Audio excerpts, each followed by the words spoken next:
Mas maganda. So, this one is 460. This one is 560. Legit ba? Gano'ng kadami? 50K. Tatlo. Cute na ito. Mabuhay, si Chow. Malambot naman yun.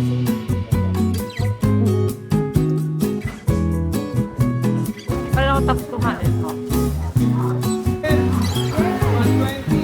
Parang it's not giving.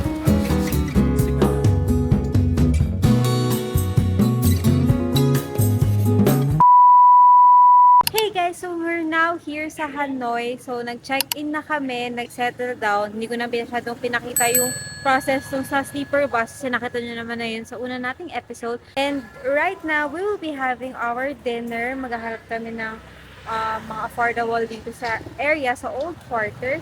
And right after that, siguro mag-shopping na tayo, right? Yeah, okay. So, samahan nyo kami. It's shopping day in Hanoi. Let's go! And if you're interested in staying in our hotel, ginawan kayo na separate episode para in-depth yung ating review. Okay, we're now here. Kain tayo sa isang Comptution. So, Comptution, usually sila yung mga turo-turo, rice, tapos tuturo ka, parang karinderya sa atin. Isa lang siyang maliit na alley. Alley ba tawag dito? Papasok ka dyan sa loob. Pero may kainan dyan. See? Oo. Mukhang masarap to. So, yun yung choices ng food. Like, alam mo.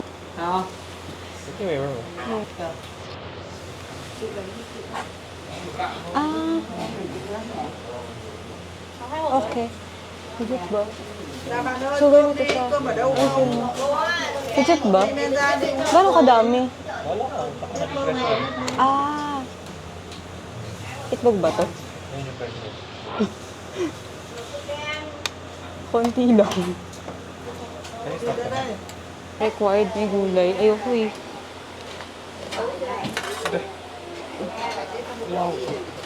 Here's our food.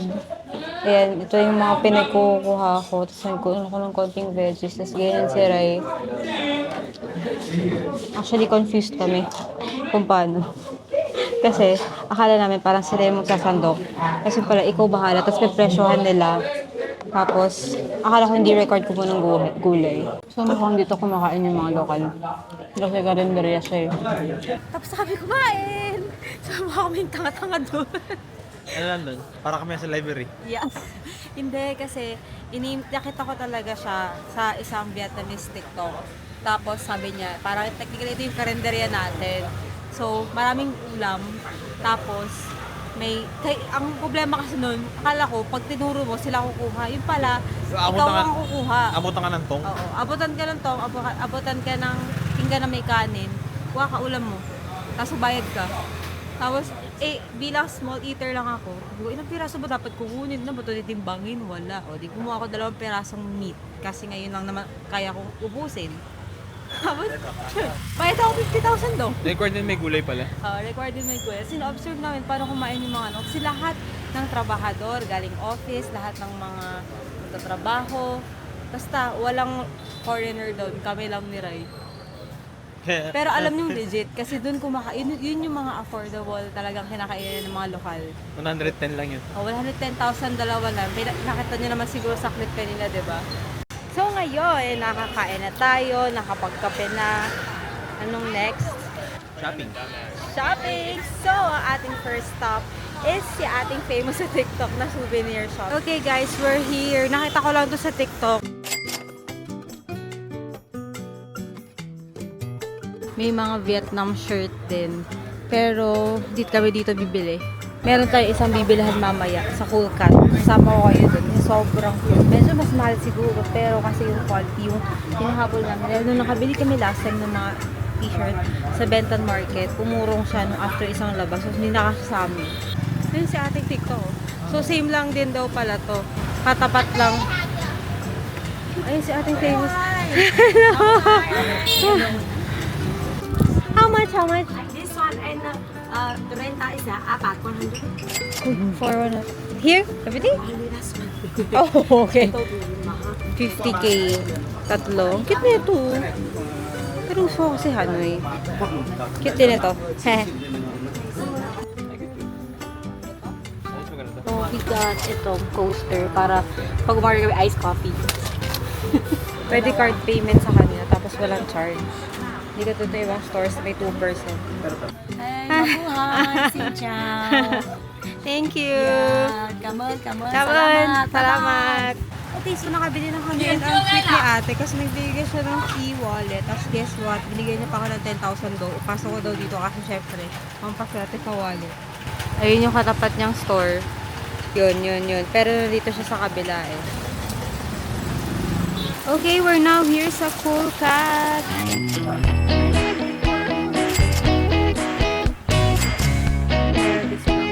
So, ito talaga yung pake natin dito. Yung t-shirt. So, ito yung price. Pare-parehas naman yan. $365,000.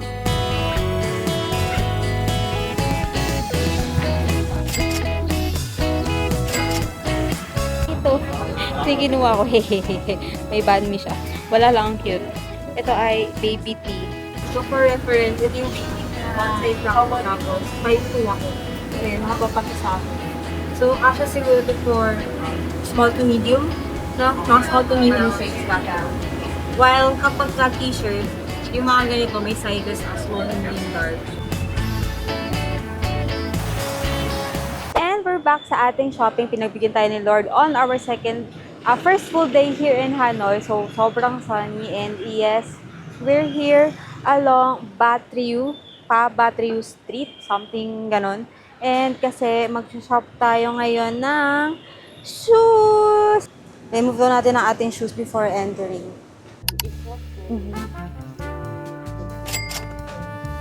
So, this one is 460. This one is 560. Ayan siya. Cute.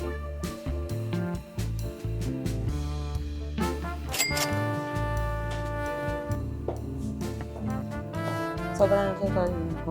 This one is $570,000.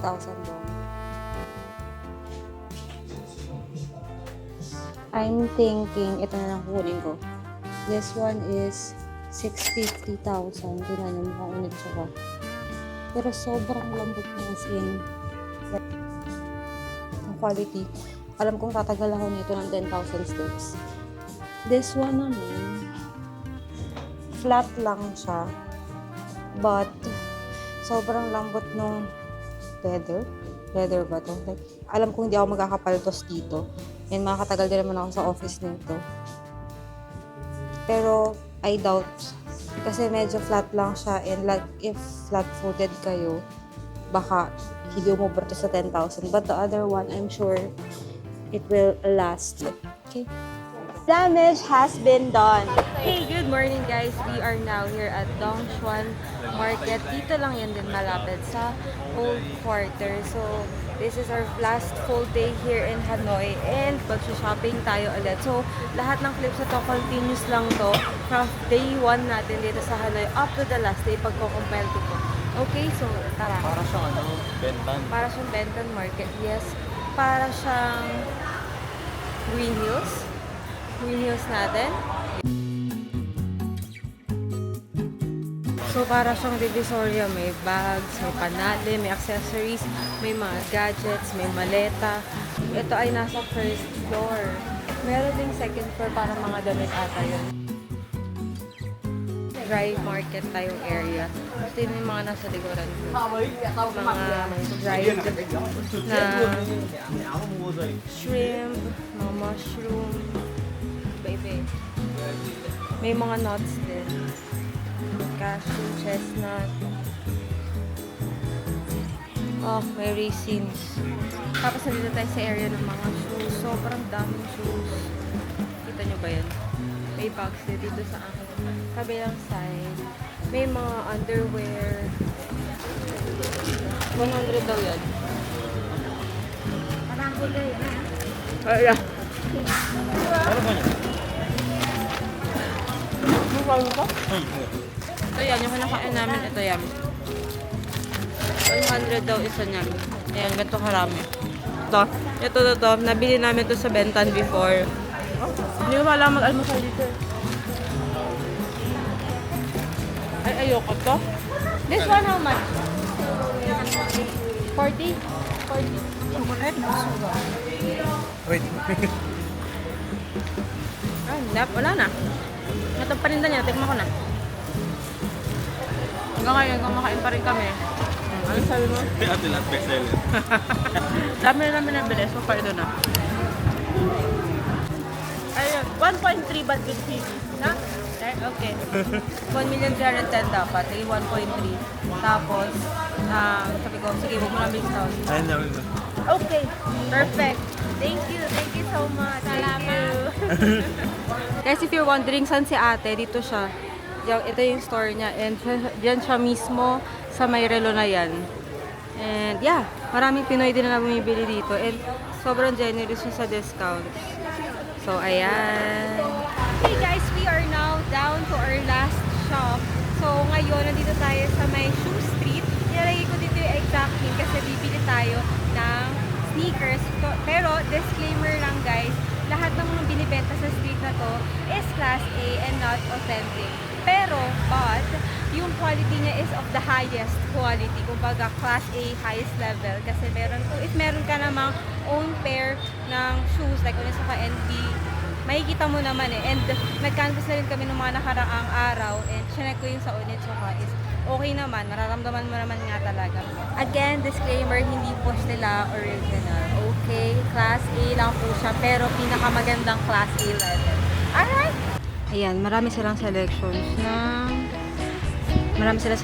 ng shoes. May Onitsuka, Nike, Adidas. Parang hapip na ito. And ito. Baka mag-pink na lang ako. Ang cute na ito. Tapos meron din silang on. Pero take note ha, kasi meron sila yung original. Medyo hindi siya ganun kagaya. Oo, it's not giving daw.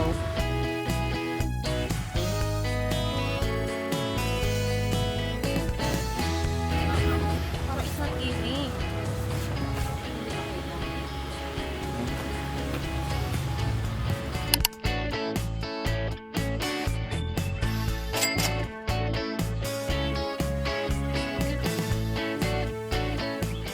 Okay guys, so doon na kami mamili and please take note lang na hindi pare-parehas lahat ng stores dito ng bank charge if ever you're paying in credit card kasi almost all the stores here in Shoe Street ay nag-accept ng cards, debit card, credit card, lahat ng cards.